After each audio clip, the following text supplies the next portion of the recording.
एक गिरावट में मौका जैसा लग रहा है। देखिए ओवर रिएक्शन है, ऐसा पैनिक हो रहा है जैसे आईटी कंपनियों को कामकाज ही नहीं मिलने वाला इससे। तो तर्क मैं जानता हूँ एआई के नाम से डराएंगे नुपुर मुझे, लेकिन मैं डरने वाला नहीं हूँ। कारण ये है कि एआई का इस्तेमाल भारतीय कंपनियां भी करेंगी और लगातार तैयारी चल रही है। एडवांटेजेस हैं इस चीज़ के, तो इस चीज़ को भी नज़र में रखना चाहिए।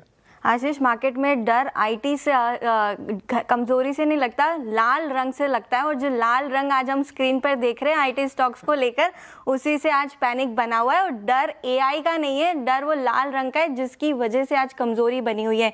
अब एआई आपने बोला अपॉर्चुनिटी है, तो मैं कहूँगी कि जो है सबसे बड़ा डिस्ट्रप्शन भी एआई की वजह से ही आते हुए दिखेगा, और वही सुर्खियों में आज बना हुआ है। हाँ, बराबर है बात आपकी, लेकिन आप समझिए कोफोर्ज ने बताया था कि $2 बिलियन से ज़्यादा एआई के माध्यम से रेवेन्यू करेंगे। टीसीएस ने 5 पॉइंट हाईलाइट करके बताए थे कि क्यों एआई अपॉर्चुनिटी है, कंपनियां काम कर रही हैं। आपके डर के हिसाब से तो ऐसा लगता है कि भारतीय आईटी कंपनी कुछ करेंगी नहीं। अब दरअसल देखें तो एआई का इस्तेमाल करेंगी तो इनकी कॉस्ट भी कम आपने रेवेन्यू की बात कर दी, तो रेवेन्यू पे ही टिक जाते हैं। जो आईटी से आता था, जो आउटसोर्सिंग से रेवेन्यू आता था, उसकी साइज काफी बड़ी होती थी।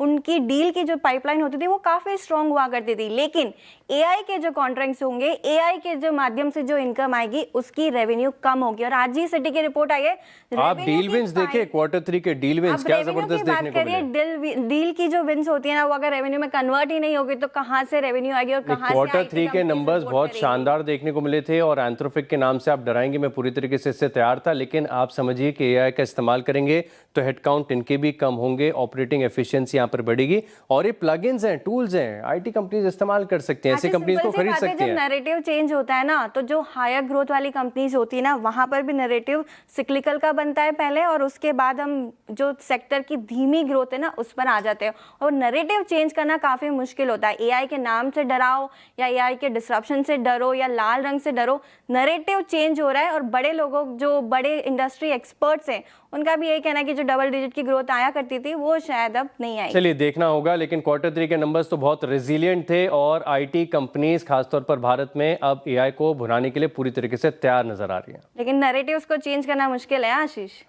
बिल्कुल।